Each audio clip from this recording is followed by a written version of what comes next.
السلام علیکم ناظرین، آپ دیکھتے ہیں ہم لوگوں کے مسائل پہ بات کرتے ہیں اور معاشرے کی بہت سی بہنیں ہمارے پاس آتی ہیں اپنے مسائل کو لے کے، اور ہم ہمیشہ ایک پازیٹیو میسیج ڈیلیور کرتے ہیں آپ لوگوں تک، کیونکہ جو ہمارے معاشرے میں ہو رہا ہے ہم اس کی نشاندہی اور عکاسی بھی کرتے ہیں۔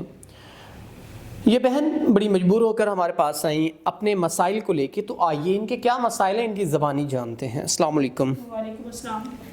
اچھا بہن، مجھے بتائیے گا زندگی کے کیا مسئلے، مسائل، کیا پریشانیاں ہیں جنہوں نے آپ کو اس قدر کمزور کیا؟ زندگی کے مسئلے مسائل تو یوں ہیں کہ میں ایک امیر باپ کی بیٹی تھی، لیکن میرے باپ نے نئی شادی کر لی اور مجھے بے سہارا کر کے چھوڑ دیا، اور ہر کوئی بات کرتا تھا کہ تم اور تمہاری والدہ اکیلی رہ گئی ہو۔ طرح طرح کے لڑکے آتے تھے، کوئی کچھ کہتا تھا، کوئی کچھ کہتا تھا کہ تم ایسے کرو کہ اپنی والدہ کا سہارا اکیلی نہیں بن سکتی، تم ہمارے ساتھ چلو۔ میں نے کہا نہیں، یہ نہیں ہو سکتا، یہ تو میں کبھی نہیں کروں گی، زنا تو میں کبھی سوچا بھی نہیں۔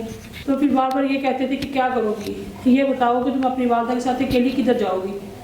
تو میں پھر بچوں کو پڑھانا شروع کر دیا، پڑھتی تھی اپنی والدہ کا، اپنا گزارا کرتی تھی، اچھا گزارا ہوتا تھا۔ بس کوئی رشتہ دار یہ کہتا تھا کہ تم ماں بیٹی اکیلی اس گھر میں کیا کرتی رہتی ہو، تم کیسے گزارا کرتی ہو اور کیسے اپنی زندگی گزارتی ہو۔ کوئی بات کرتا، کوئی، لیکن میں نے کسی کی بات پہ دھیان نہ دیا۔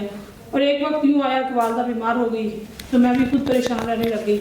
تو میرے پاس اتنے وسائل نہیں تھے کہ میں اپنی والدہ کو کہیں لے کے جا سکتی۔ اسی پریشانی میں بس در بدر ہونا پڑا، اور باپ نے جب سے چھوڑ دیا تھا تو تب سے تو بس یہی تھا کہ زندگی بیکار ہو گئی ہے۔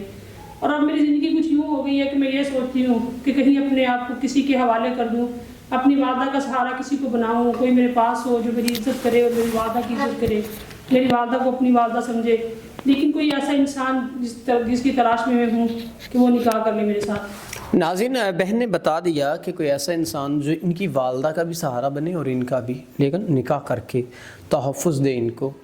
تو اس وجہ سے اور غربت کی وجہ سے یا باپ سے علیحدگی کی وجہ سے، باپ کے چھوڑنے کی وجہ سے ان پہ اتنے برے حالات ہیں کہ بیان نہیں کر سکتے، اور عمر بھی کافی ہو چکی، 40-42 کے قریب۔